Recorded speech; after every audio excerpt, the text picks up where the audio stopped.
എൻ്റെ പ്രിയപ്പെട്ടവരെ, എല്ലാവരും ലക്ഷദ്വീപിനെ കുറിച്ച് പറയുമ്പോൾ ആ ലക്ഷദ്വീപിൽ മഹാന്മാരുടെ ഒരു കാവലും ഒരു സഹായവും ഉണ്ട്. അത് നമ്മൾ മനസ്സിലാക്കുന്നത് ശരിയാ. ആകെ 2 ദ്വീപിലേ വന്നിട്ടുള്ളൂ. ഒന്ന് കടമത്ത് ദ്വീപ്. ഇന്നും ഞാൻ ഇവിടെ വഴുതന വന്നപ്പോഴും എൻ്റെ സുഹൃത്തുക്കൾ അവിടെ നിന്ന് വിളിച്ചു, ഉസ്താദെ ഞങ്ങളുടെ നാട്ടിൽ എന്നാ വരുന്നേ.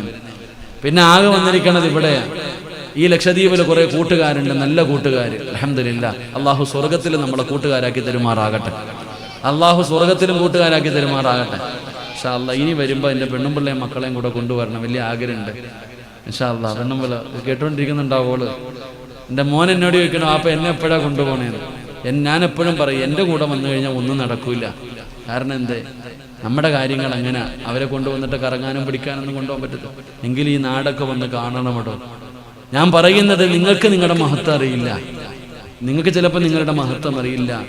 അള്ളാഹുവിൻ്റെ വലിയ ഒരു ദൃഷ്ടാന്തമാണ് നിങ്ങൾ. ഈ നാടെന്ന് പറയുന്നത് അത് മനസ്സിലാക്കാൻ നിങ്ങൾക്ക് ചിലപ്പോൾ അത് മനസ്സിലാക്കാൻ കഴിയില്ല. എത്ര വലിയ അള്ളാഹുവിന്റെ വലിയ അനുഗ്രഹങ്ങൾ കൊണ്ട് നിറച്ച ഒരു വലിയ അത്ഭുതങ്ങൾ. കുൽ സീറൂ ഫിൽ അർള് ഫൻദുറു കൈഫ കാന ആഖിബത്തുൽ മുഖദ്ദിബി, ഖുർആൻ പറഞ്ഞത് കാണാനല്ലേ? ഇവിടെ നിങ്ങളൊന്ന് ചിന്തിച്ചു നോക്കാത്തത് എന്തേ?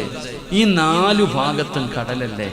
ആ കടലിൻ്റെ അടിയിൽ ആ കടലിന്റെ നടുക്ക് ഒരല്പം പോലും വെള്ളം കയറാതെ നിങ്ങൾ എങ്ങനെ കിടക്കുന്ന സഹോദര ഈ നാട്ടില്? അത് തന്നെ ഏറ്റവും വലിയൊരു ദൃഷ്ടാന്തമല്ലേ? ഇനി എന്തെല്ലാം സുനാമി ഉണ്ടായപ്പോ വെള്ളം കയറിയപ്പോ അന്നേരം നോക്കിയേ, ഇവിടെ തെങ്ങളോളം വലുപ്പമുള്ള വെള്ളം കയറിയപ്പോ പോയി എന്തെല്ലാം സംഭവിച്ചാലും അള്ളാഹു ചെയ്ത ഒരു നിഅമത്ത് നിങ്ങൾ ചിന്തിക്ക്. എന്ത് മനോഹരമായ രീതിയിൽ അള്ളാഹുവെ ആദ്യമായിട്ടൊക്കെ വരുന്നു. എൻ്റെ കൂടെ നിഷാദ് വന്നിട്ട് ഇതെന്താ ഉസ്താദെ വെള്ളത്തിന്റെ കളർ ഇങ്ങനെ? ഇവിടെ സ്വർഗം എന്നൊക്കെ പറഞ്ഞ ഇതല്ലേ ചങ്ങാതി? അള്ളാന്റെ സ്വർഗം എന്ന് പറഞ്ഞാൽ നിങ്ങൾ ആലോചിക്കേ, എന്ത് മനോഹരമായ രീതിയിൽ. ഹലാൽ മാത്രമല്ലേ ഉള്ളൂ, ഹറാമൊന്നും ഇല്ലല്ലോ ഇവിടെ. അൽഹംദുലില്ലാഹ്, അള്ളാഹു നിങ്ങളുടെ ഇസ്സത്ത് അള്ളാഹു നിലനിർത്തി തരുമാറാകട്ടെ. അള്ളാഹു ഇസ്സത്ത് നിലനിർത്തി തരുമാറാകട്ടെ. പിന്നെ ചെറിയ കാറ്റും മഴ ഇടിയൊക്കെ നടക്കും, അതൊന്നും കാര്യമാക്കണ്ട. നിങ്ങളൊക്കെ തീയിൽ കുരുത്തവരല്ലേ. എടാ, ഞങ്ങളുടെ നാട്ടുകാരനായ ഒരാൾ ഇവിടെ വന്ന് കിടക്കാൻ പറഞ്ഞാൽ കിടക്കോ? ഒരു പേടിയാ? നിങ്ങൾക്ക് ആ പേടിയൊന്നും ഇല്ലല്ലോ. അൽഹംദുലില്ലാഹ്, അള്ളാഹു നിങ്ങളുടെ ഇസ്സത്ത് അള്ളാഹു നിലനിർത്തി തരുമാറാകട്ടെ. അള്ളാഹു നിങ്ങളുടെ ആ ഈമാൻ അള്ളാഹു നിലനിർത്തി തരുമാറാകട്ടെ. അള്ളാഹു ഈ നാടിന് അള്ളാഹു ചെയ്ത സഹായങ്ങൾ, ആ അനുഗ്രഹങ്ങൾ അള്ളാഹു നിലനിർത്തി തരുമാറാകട്ടെ. നമ്മളിവിടെ വന്നപ്പോ കാക്കയെ കാണാറില്ല നിങ്ങളുടെ നാട്ടില്. ഉണ്ടാ കാക്കയുണ്ടാ? കാക്ക എന്ന് പറഞ്ഞാൽ നിങ്ങളുടെ കാക്കയുടെ കാര്യമല്ലേ ഞാൻ ചോദിക്കണത്. മറ്റേ ആ കറുത്ത കാക്കയുണ്ടല്ലോ പറക്കണേ, ഇവിടെ ഉണ്ടാ? എന്റെ പ്രിയപ്പെട്ടവരെ, കാക്കയെ കാണാനില്ല, നായയെ കാണാനില്ല, ഇനി പാമ്പുണ്ടോന്ന് എനിക്കറിയില്ല. അപ്പൊ അള്ളാഹു ഇത്രയും നിഅമത്ത് ചെയ്ത ഒരു നാടാണ്. പക്ഷെ നിങ്ങൾ മനസ്സിലാക്കേണ്ടത്, പക്ഷെ ഇവിടെ പല പല രീതിയിലുള്ള രോഗങ്ങൾ പടർന്നുകൊണ്ടിരിക്കുന്നു. ഓരോ രീതിയിലുള്ള രോഗങ്ങൾ, ചെറിയ മക്കളെ വരെ ഈ രോഗം ഇങ്ങനെ പിടിപെട്ടുകൊണ്ടിരിക്കുന്നു. അപ്പൊ നമ്മൾ അതിൽ നിന്ന് മനസ്സിലാക്കേണ്ട കാര്യം, എൻ്റെ പ്രിയപ്പെട്ട സഹോദരങ്ങളെ, മഹത്തുക്കളായ പണ്ഡിതന്മാര് നമുക്ക് പഠിപ്പിച്ചു തന്നിട്ടുണ്ട്. ഓരോ നാടുകളിൽ അള്ളാഹുവിന്റെ പരീക്ഷണങ്ങളും വലിയ അതാപുകളും വരാതിരിക്കാനുള്ള ഒരു വഴിയായിട്ട് പണ്ഡിതന്മാര് നമുക്ക് പറഞ്ഞു തന്ന ചില നന്മകളുണ്ട്. ഇപ്പൊ ഉദാഹരണം പറഞ്ഞാൽ, ഹദ്ദാദ് നമ്മളൊക്കെ പാരായണം ചെയ്യുമായിരുന്നു. എൻ്റെ പ്രിയപ്പെട്ടവരെ, പണ്ട് എല്ലാ പള്ളികളിലും ഹദ്ദാദ് ഓതും, വീടുകളിലോതും. അത് അവസാനം കാലം മാറി വന്നപ്പോ ആഴ്ചയിൽ ഒരു ദിവസമാക്കി. പിന്നെ കുറച്ചുകൂടെ കഴിഞ്ഞപ്പോൾ സമയമില്ല, കുറച്ചുകൂടെ കഴിഞ്ഞപ്പോൾ മാസത്തിലാക്കി. ഇപ്പൊ അവസാനം വർഷത്തിലായ പോലെ അവസ്ഥയാ. എൻ്റെ പ്രിയപ്പെട്ടവരെ, ഹദ്ദാദ് റാത്തീബ് നമ്മൾ പാരായണം ചെയ്യണം. അതിനെക്കുറിച്ച് നമുക്കറിയാനിട്ടാ വലിയ മഹത്വം. എന്തുകൊണ്ടാ? പണ്ടുള്ള നമ്മുടെ മുൻഗാമികൾ അത് പാരായണം ചെയ്യൽ നിർബന്ധമായിരുന്നു. വീടുകളിലും പള്ളികളിലുമൊക്കെ ആ ഹദ്ദാദ് റാത്തീബ് പാരായണം ചെയ്യുമായിരുന്നു.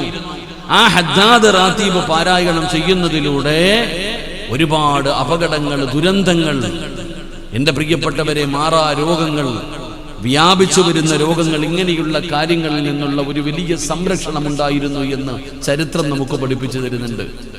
ഇവിടെ പെണ്ണ് കെട്ടണമെങ്കിൽ അങ്ങോട്ട് പൈസ കൊടുക്കണം, ഇല്ലേ? ഇല്ലേപ്പാ? അടച്ചവനെ വാ, ഇവിടുത്തെ പെണ്ണുങ്ങളൊക്കെ രാജാത്തിമാരാ. എടാ, നമ്മുടെ നാട്ടിലൊക്കെ പെണ്ണുങ്ങളുള്ള വാപ്പമാർക്ക് ടെൻഷനാ. മക്കളെ കെട്ടിക്കണം, മോളെ കെട്ടിക്കണം, വളർന്നു വരുന്ന ഉസ്താദെ, 1, 2, 3 ആകെ ബേജാറാ പാവത്തിന്. ഇവിടെയോ ഇങ്ങോട്ട് കിട്ടും, മാഷാ അല്ലാഹ്, അല്ലേ? അപ്പൊ ഇവിടുത്തെ ചെറുപ്പക്കാരെ ദിക്റും വായും പറയേണ്ട അവസ്ഥ. ശരി, അൽഹംദുലില്ലാ, നല്ല കാര്യം. അതാ ഒരു പെണ്ണിന്റെ വില മനസ്സിലാകുന്നത് അപ്പോഴാ. അങ്ങോട്ട് കൊടുത്ത് കെട്ടും, ഗൾഫിലെ സിസ്റ്റം അതൊക്കെ. അങ്ങോട്ട് കൊടുത്തിട്ട് കെട്ടണം. അള്ളാഹു നോക്കി മന്ദിരമാറാകട്ടെ. അള്ളാഹുവിന്റെ പ്രവാചകൻ സല്ലല്ലാഹു അലൈഹി വസല്ലമ തങ്ങൾ ചോദിച്ചു, സ്വഹാബ, ആരാ ഹുബൈബിനെ ഖബറടക്കുന്നേ? നിങ്ങളിൽ ആരാ ഹുബൈബിനെ ഖബറടക്കുന്നത്? അള്ളാഹുവിന്റെ പ്രവാചകൻ പെട്ടെന്ന് ചോദിക്കുമ്പോ ഒരു ചെറുപ്പക്കാരനായ സ്വഹാബി പറയുന്നു, യാ റസൂലല്ലാഹ്, അല്ലാഹുവിന്റെ നബിയേ, ഞാൻ പോകാൻ നബിയേ, ഹുബൈബിനെ ഞാൻ ഖബറടക്കാൻ നബിയേ. അള്ളാഹുവിന്റെ പ്രവാചകൻ പെട്ടെന്ന് സമ്മതം കൊടുക്കുകയാ. അള്ളാന്റെ റസൂൽ അവിടുന്ന് സമ്മതം കൊടുക്കുമ്പോ ആ സ്വഹാബി പോവുകയാണ്. ശത്രുക്കള് കാവല് നിൽക്കുന്ന ഹുബൈബ് റളിയല്ലാഹു തആല അൻഹുവിന്റെ ജനാസ എടുക്കാൻ ആ സ്വഹാബി പറയുകയാണ്. അവിടുന്ന് കടന്നു ചെല്ലുമ്പോ ശത്രുക്കള് മുഴുവനും കള്ളു കുടിക്കുകയാണ്. കാവല് നിൽക്കുന്ന ശത്രുക്കള് മുഴുവനും ഒരുമിച്ച് നിന്ന് കള്ളു കുടിച്ചുകൊണ്ട് നിൽക്കുകയാണ്. സുബ്ഹാനല്ലാഹ്. സഹാബി ഒരു ഈന്തപ്പന മരത്തിന്റെ ചുവട്ടിലേക്ക് മാറി നിൽക്കുകയാണ്. അവിടെ നിന്ന് നോക്കുമ്പോ യുവത്വത്തിന്റെ നടുവിലൂടെ നടന്നു പോകുന്ന സുന്ദരിയായ ഒരു ചെറുപ്പക്കാരിയായ പെണ്ണ് ഓടി വരികയാണ്. ഒരു ഗ്ലാമറുള്ള പെണ്ണ് കടന്നു വരികയാണ്. കള്ള കുടിച്ചു കൊണ്ടിരിക്കുന്ന ശത്രുക്കളോട് ചോദിക്കുകയാ, ഹുബൈബിന്റെ തലയെവിടെ? ഹുബൈബിന്റെ തലയെവിടെ? ശത്രുക്കളെ ചോദിക്കുകയാണ്, ഈ ചത്തു കിടക്കുന്നവന്റെ തല നിനക്കെന്തിനാ? ഈ പുഴുത്തു കിടക്കുന്ന ഹുബൈബിന്റെ തല നിനക്കെന്തിനാ? ആ പെണ്ണ് പറഞ്ഞ മറുപടി എന്തെന്നറിയുവോ? ഹുബൈബിന്റെ തല വെട്ടി പൊളിച്ചിട്ട് തലച്ചോറെടുത്ത് കളഞ്ഞിട്ട് അവന്റെ തലയോട്ടിക്കകത്ത് കള്ളൊടിച്ചു കുടിക്കാനാ. എനിക്ക് ഹുബൈബിന്റെ തല വേണം, അവന്റെ തലയോട്ടി വേണം. എന്തിനാ കള്ളു കുടിക്കാൻ? എന്തിനാ കള്ളു കുടിക്കാൻ? പടച്ചവനെ ആ പെണ്ണ് പറയുകയാണ്, നിങ്ങളിൽ ആരാ കൊണ്ടുവരുന്നത്? നിങ്ങളിൽ ആരാണോ ഹുബൈബിന്റെ തല കൊണ്ടുതരുന്നത്? അവന് ഞാൻ എന്റെ ശരീരം തരാ. അല്ലാഹുവേ, ആ പെണ്ണ് തന്റെ ശരീരം അങ്ങ് തുറന്നു കാണിക്കുകയാണ്. ആ പെണ്ണിന്റെ ശരീരത്തിന് വേണ്ടി വാള് പിടിച്ചുകൊണ്ട് ഓടുകയാണ്. കഴുകുമരത്തിലെ തൂക്കിയിട്ടിരിക്കുന്ന ഹുബൈബ് ബിൻ അദി റളിയല്ലാഹു തആല ആ സ്വഹാബികളെ തല വെട്ടിക്കൊണ്ടുവന്ന് കൊടുക്കാൻ ശത്രുക്കൾ ഓടുമ്പോ സ്വഹാബി ഈന്തപ്പനമരത്തിന്റെ മുകളിലേക്ക് കയറുകയാണ്. എന്താണ് നടക്കുന്നതെന്ന് കാണാം. സുബ്ഹാനല്ലാഹ്. സ്വഹാബി നോക്കുമ്പോ നിലവിളിച്ചുകൊണ്ട് ഓടുകയാണ്. തലവെട്ടാ പോയവന്മാര് മുഴുവനും നിലവിളിച്ചുകൊണ്ട് പേടിച്ച് വിറച്ചവരപ്പോൾ ജീവനോടെ ഓടുകയാണ്. ജീവനും കൊണ്ട് ഓടുകയാണ്. ഒന്നും കാണുന്നില്ലടോ. എന്താണ് സംഭവിക്കുന്നതെന്നറിയില്ല. സഹാബി ഈന്തപ്പനമരത്തിന്റെ മുകളിലിരിക്കുകയാണ്. ഒരുപാട് സമയം കഴിഞ്ഞു. ഒന്ന് സമാധാനമായപ്പോ ഈന്തപ്പനമരത്തിന്റെ മുകളിൽ നിന്ന് താഴെ ഇറങ്ങുകയാണ്.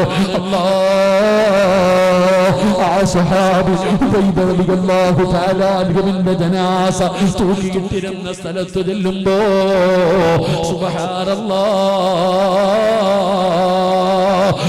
തങ്ങളുടെ ജനാസ കാണുന്നില്ല. തങ്ങളുടെ ജനാസ കാണുന്നില്ല. എന്തു സംഭവിച്ചതെന്നറിയില്ല. കരഞ്ഞുകൊണ്ട് ഇലാ ഹദ്റത്തി റസൂലില്ലാഹ്, അല്ലാഹുവിന്റെ പ്രവാചകന്റെ മുമ്പിലേക്ക് ഓടുകയാണ്. സംഭവങ്ങൾ മുഴുവനും പറയുകയാണ്. അല്ലാഹുവിന്റെ റസൂലിനോട് പറഞ്ഞു, നബിയേ, ജനാസ കാണുന്നില്ല നബിയേ, ജനാസ കാണുന്നില്ല നബിയേ. അല്ലാഹുവിന്റെ റസൂൽ ചിരിക്കുകയാ. നബി തങ്ങൾ അവിടുന്ന് ചിരിക്കുകയാ. ജനാസയ്ക്ക് എന്തു പറ്റി നബിയേ? സ്വഹാബാ, എന്റെ ഹുബൈബിനെ ഖബറടക്കി സഹാബ. എന്റെ ഹുബൈബിന്റെ ജനാസ ഖബറടക്കി സഹാബ. സഹാബത്ത് ചോദിക്കുന്നു, യാ റസൂലല്ലാഹ്, ആരാ ഹുബൈബിനെ കബറടക്കിയതാരാരബിയേ? വഅദ് കേൾക്കാമെന്ന് എന്റെ ചെറുപ്പക്കാരോട്, എന്റെ യുവത്വത്തോട് പറയുകയാ, മോനെ നിസ്കരിക്കുമോടാ?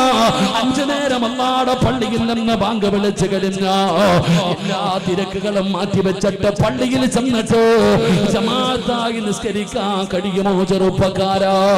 എങ്കിൽ അല്ലാഹു തരുന്ന മരണം പറയാ നിന്റെ മരണമാടാ. ഈ നാട്ടുകാരായ ചെറുപ്പക്കാരോട് അല്ലാഹു ഒരുപാട് നിഅമത്ത് ചെയ്ത മുസ്ലിമീങ്ങളെ മാത്രം ജീവിക്കുന്ന ഈ നാട്ടുകാരായ എന്റെ ചെറുപ്പക്കാരോട് പറയുകയാ, മോനെ ആരാ ഹുബൈബിനെ കബറടക്കിയതെന്നറിയോ? ജീവിതത്തിന്റെ അവസാനത്തെ അഭിലാഷം എന്തെന്ന് ചോദിച്ചപ്പോ നിസ്കരിക്കണമെന്ന് പറഞ്ഞ ഹുബൈബ്, ആ ഹുബൈബിനെ ജനാസ കബറടക്കിയതാരാ? നിസ്കരിക്കുന്ന ചെറുപ്പക്കാരോട് ഒരു ദിവസം വിളിച്ചു പറയുമടോ, സിദ്ദീഖ് പള്ളിയിലാകട്ടെ പരിസരത്തുള്ള പള്ളികളിലാകട്ടെ ഒരു ദിവസം വിളിച്ചു പറയും, ഇന്നാ ലില്ലാഹി വ ഇന്നാ ഇലൈഹി റാജിഊൻ. 5 നേരം നിസ്കരിക്കുന്ന എന്റെ ചെറുപ്പക്കാരോട് പറയുകയാ, ഒരു ദിവസം ഇവിടത്തെ പള്ളിയിൽ വിളിച്ചു പറയും, നീ മരണപ്പെട്ടു എന്ന് വിളിച്ചു പറയുമ്പോ നാട്ടുകാർ മുഴുവനും കുടുംബക്കാർ മുഴുവനും നിന്റെ വീട്ടിൽ വരും. ടാർപ്പ് കെട്ടാൻ ആള്, കസേര നിരത്താൻ ആള്, ചൂടുവെള്ളം തയ്യാറാക്കാൻ ആള്, നിന്റെ വീട്ടിലേക്ക് ജനങ്ങൾ വരാൻ തുടങ്ങി. കുറച്ചു സമയം കഴിഞ്ഞു, നിസ്കരിച്ച ചെറുപ്പക്കാരാ, നിന്റെ ജനാസ എടുക്കും. നിന്റെ ജനാസ എടുത്ത് വീടിന്റെ പുറകിൽ കൊണ്ടുപോയി ഒരുക്കിയിട്ടിരിക്കുന്ന സ്ഥലത്ത് കൊണ്ടുപോയി മലർത്തി കിടത്തും. വസ്ത്രങ്ങൾ അടിച്ചു മാറ്റും, നജസ്സുകൾ കഴുകി വൃത്തിയാക്കും, നഖത്തിനടിയിൽ അഴുക്കുകൾ പോലും എടുത്തു കളയും. എന്നിട്ട് നിന്റെ ജനാസ ആ ചെറിയ ചൂടുള്ള വെള്ളത്തിന്റെ അകത്ത് അങ്ങോട്ട് കുളിപ്പിക്കും. നിന്നെ കുളിപ്പിച്ചു കഴിഞ്ഞാൽ ഒന്നുപിടിപ്പിക്കും. എന്നിട്ട് നല്ലതുപോലെ തുടച്ചു വൃത്തിയാക്കും. നല്ലതുപോലെ തുടച്ചു വൃത്തിയാക്കി മോനെ ഒന്നുപിടിപ്പിച്ച് ജീവിതത്തിൽ ഒരിക്കലും ധരിക്കാത്ത ആ 3 കഷ്ടം വെള്ള തുണിയിൽ നിന്റെ ജനാസ പൊതിയും. ആ ജനാസ പൊതിഞ്ഞു കഴിയുമ്പോ ഒരാള് പുറത്തു വന്നിട്ട് പറയാ, എല്ലാരും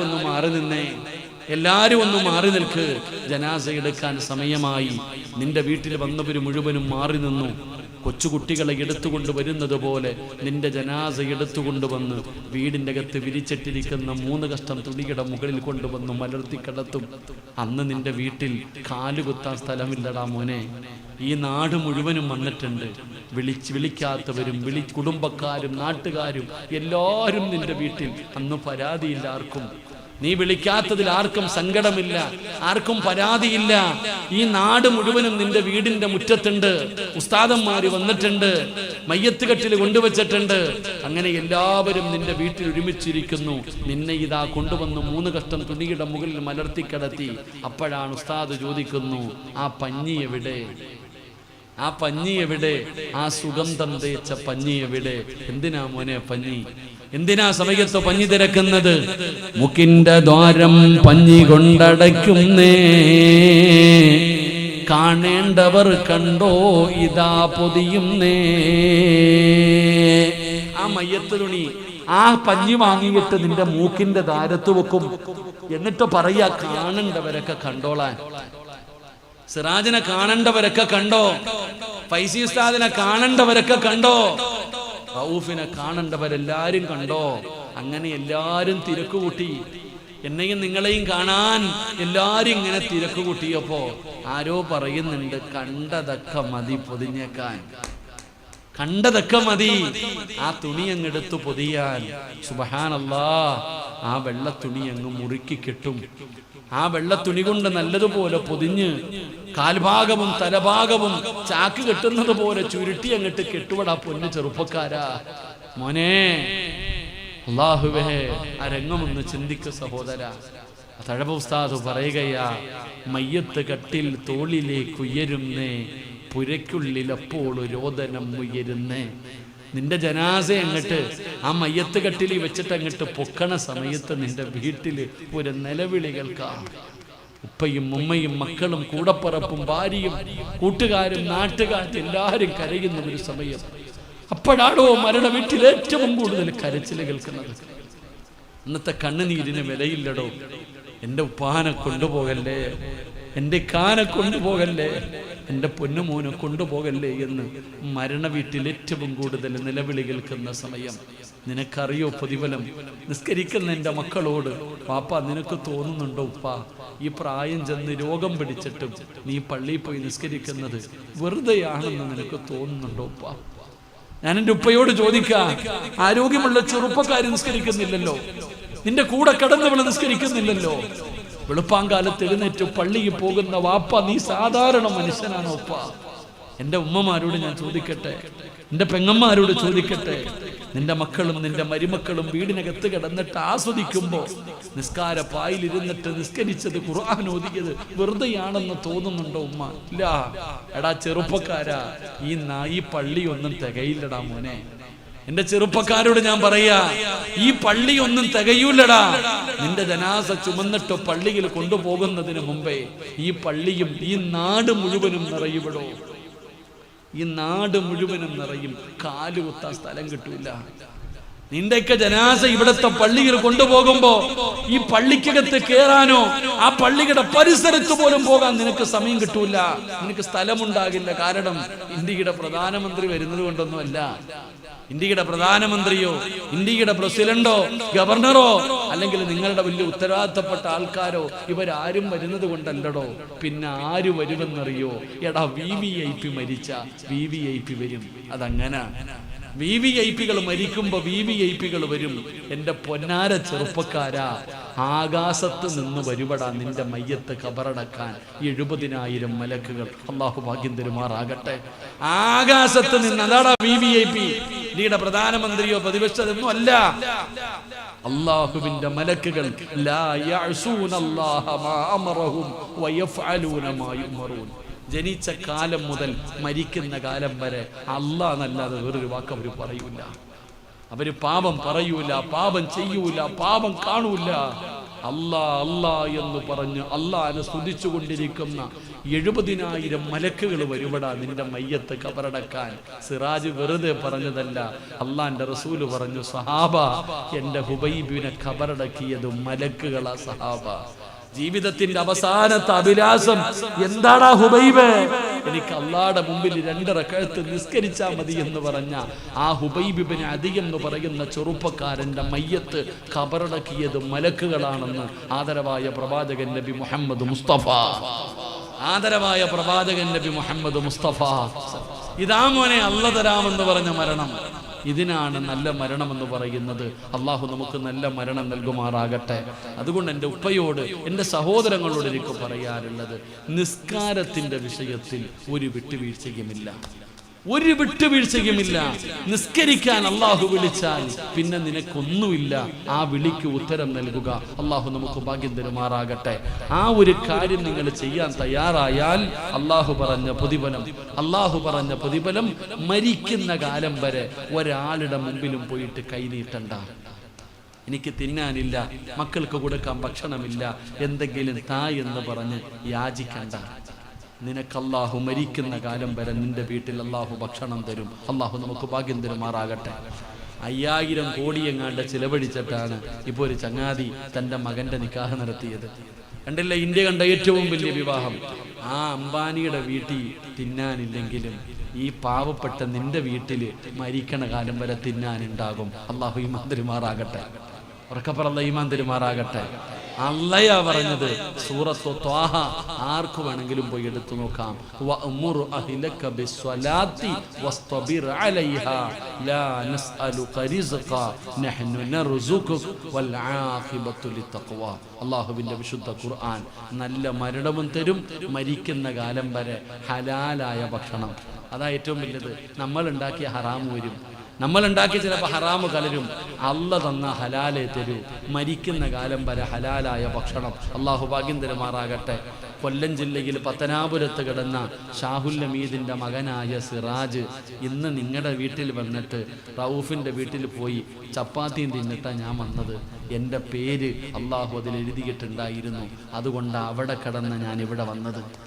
എവിടെയോ കിടന്ന ഞാൻ ഇന്ന് നിങ്ങളുടെ നാട്ടിൽ വന്നത് അള്ളാഹു എനിക്ക് എൻ്റെ ഉമ്മാടെ വയറ്റിൽ കിടന്നപ്പോൾ എഴുതി വെച്ച ഭക്ഷണം എനിക്ക് മാത്രമല്ല, എൻ്റെ കൂടെ സുൽഫിയുണ്ട്, ഷിഹാബുണ്ട്, എൻ്റെ ജമാഅത്തിന്റെ കമ്മിറ്റിക്കാരനായ നിഷാദുണ്ട്, ഇവർക്കും അള്ളാഹു എഴുതിയിട്ടുണ്ടോ? അള്ളാഹു ലോകത്തെവിടെ എഴുതിയിട്ടുണ്ടോ അത് നമുക്ക് തന്നെ കിട്ടും. അള്ളാഹു നമുക്ക് ഈമാൻ നൽകുമാറാകട്ടെ. അതുകൊണ്ട് സഹോദര, അള്ളാഹു പറഞ്ഞ 2 കാര്യം, മരിക്കുന്ന കാലം വരെ ഭക്ഷണം. അള്ളാഹുവേ, മരിക്കുന്ന കാലം വരെ ആരുടെ മുമ്പിലും കൈനീട്ടി യാചിക്കേണ്ട അവസ്ഥ നീ ഞങ്ങൾക്ക് വരുത്തല്ലേ അല്ലാ. സഹോദര, നിങ്ങൾക്കറിയാം ഈ പരിപാടിയുടെ പിന്നിൽ വലിയ ഒരു ലക്ഷ്യമുണ്ട്. മയ്യത്തടക്കാനുള്ള സ്ഥലം പോലുമില്ല, ഖബറടക്കാൻ ഒരു സെന്റ് ഭൂമി പോലുമില്ല. അതുകൊണ്ട് അൽഹംദുലില്ലാഹ് ആ ഖബറടക്കുന്നതിന് വേണ്ടി ഒരു അല്പ സ്ഥലം വാങ്ങണം. ആ ഒരു ലക്ഷ്യത്തോടു കൂടിയാണ് ഈ പരിപാടി വെച്ചിരിക്കുന്നത്. എൻ്റെ പ്രിയപ്പെട്ട സഹോദരങ്ങളോട്, ലൈവ് കേൾക്കുന്ന എൻ്റെ പ്രിയപ്പെട്ട കൂട്ടുകാരോട്, കേരളമല്ലത്, ലക്ഷദ്വീപാണ്. എൻ്റെ പ്രിയപ്പെട്ടവരെ, മയ്യത്ത് ഖബറടക്കാനുള്ള സ്ഥലം പോലുമില്ല, ഒരല്പ സ്ഥലം വാങ്ങണം. ആ ലക്ഷ്യത്തോടു കൂടിയാണ് അൽഹംദുലില്ലാഹ് ഇത്രയും പൈസ ചിലവഴിച്ച് ഇങ്ങനെ ഒരു പരിപാടി വെച്ചിരിക്കുന്നത്. അതുകൊണ്ട് എൻ്റെ പ്രിയപ്പെട്ടവരെ, ബക്കറ്റുമായി നിങ്ങളുടെ മുമ്പിലേക്ക് കടന്നു വരികയാ. നഷ്ടമില്ല വാപ്പ. ചെറുപ്പക്കാരാ, എൻ്റെ ഉമ്മമാരെ, സദഖ വരാനിരിക്കുന്ന വിപത്തുകളെ തട്ടിമാറ്റുമെന്ന് ആദരവായ പ്രവാചകൻ നബി മുഹമ്മദ് മുസ്തഫ. സദഖ വിപത്തുകളെ തട്ടിമാറ്റുമെന്നാണ്. നമുക്ക് വരാനിരിക്കുന്ന അപകടങ്ങൾ, നമുക്ക് വരാനിരിക്കുന്ന ദുരന്തങ്ങൾ, എന്തെല്ലാം രോഗങ്ങൾ. ഇന്ന് ഞാൻ ഫ്ലൈറ്റിൽ ഇങ്ങോട്ട് വരുമ്പോഴും ഒരു ഉപ്പാനെ ഞാൻ കണ്ടു. എനിക്ക് കണ്ടപ്പോൾ വല്ലാത്ത, ആ ഫ്ലൈറ്റിൽ ഒരു ഉപ്പയും ഒരു ഉമ്മയും 2 പേരും വീൽചെയറിൽ ഇങ്ങനെ കൊണ്ടുവന്നു. ആ ഉപ്പാടെ മൂക്കിലൂടെ പൈപ്പ് കയറ്റിയിട്ട് വളരെ പ്രയാസപ്പെട്ട് ഫ്ലൈറ്റിൽ ഇരിക്കുന്നത് കണ്ടു. അള്ളാഹു ശിഫ കൊടുക്കുമാറാകട്ടെ, അള്ളാഹു ശിഫ കൊടുക്കുമാറാകട്ടെ. എത്രയോ പേര് എൻ്റെ അടുത്ത് നിന്ന് ഭക്ഷണം കഴിക്കാൻ പോയ വീട്ടിൽ പലരും പറഞ്ഞു, ഉസ്താദെ സുഖമില്ല ഉസ്താദെ. എന്തിന് പൈസ? ഉസ്താദിന്റെ ഉമ്മ വരെ സുഖമില്ലാതെ പലരും പറഞ്ഞു. സഹോദര, എടോ, എല്ലാ രോഗങ്ങൾക്കും മരുന്നുണ്ട്, എല്ലാ രോഗങ്ങൾക്കും മരുന്നുണ്ട്. നബിതങ്ങൾ പറഞ്ഞു, അള്ളാഹുവിന് ചില അടിമകളുണ്ട്, ആ അടിമകൾക്ക് രോഗം വന്നാൽ അവര് സദഖ കൊടുത്ത് ചികിത്സിക്കുമെന്ന് ആദരവായ പ്രവാചകൻ നബി മുഹമ്മദ് മുസ്തഫ.